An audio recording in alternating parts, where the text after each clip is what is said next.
So ngayon magkukulay ako ng aking buhok. So ito yung aking ginagamit kasi maganda siya. Hindi tulad nung iba kong mga nauna na ginawa ko. Yung buhok ko ay na-dry tapos nagkaroon ako ng allergy. Pero ito, simula nung na-try ko, hindi na ako naghanap ng iba. Ito lang, ganda siya. So ito.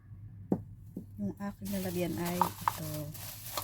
Ako ang magagawa ng cutting ng aking kulay. So ayan.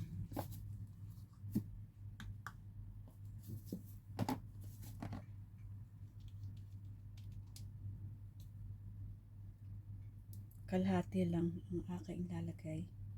Kasi baka marami na mga shadow, diba? Kalahati. Kasi kukunti pa lang naman yung ano ko, lalagyan.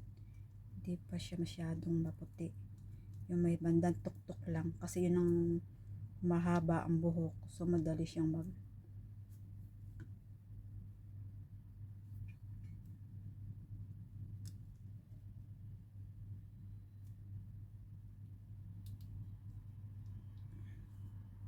So ayan.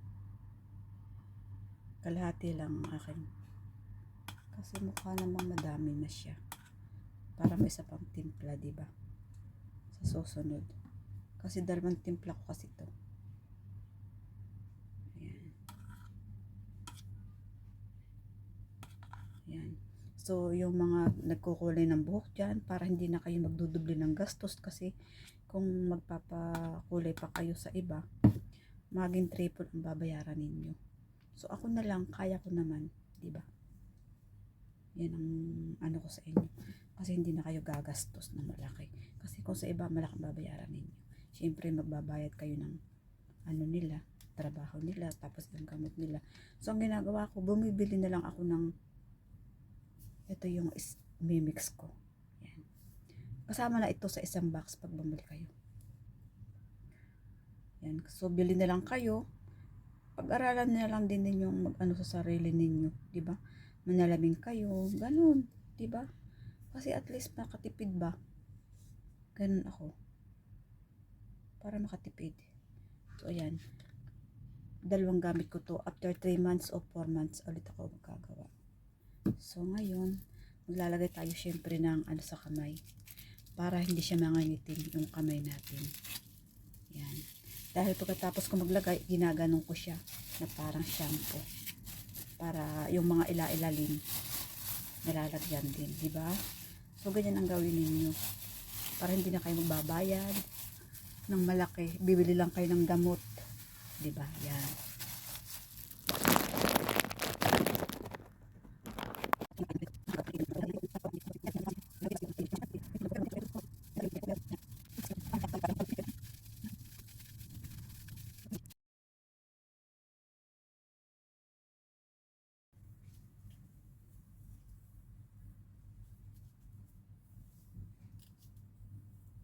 So, ayan na. Pagkatapos ko maglagay ng kulay, so ayan na. Ayan na. Di ba maganda na? Ayan. Nawala na yung ating mga lumabas na puti-puti. Ayan. Ganda ng kulay. Ayan siya. Di ba? Ayan.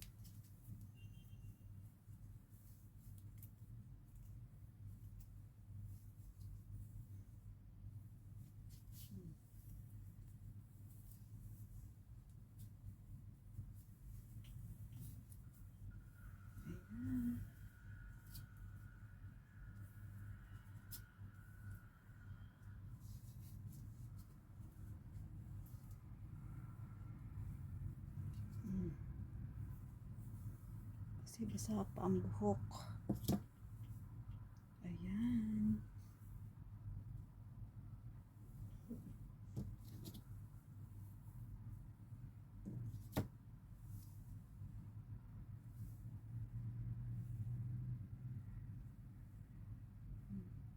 Ganda na ang kulay. Nawala na yung ating mga puti.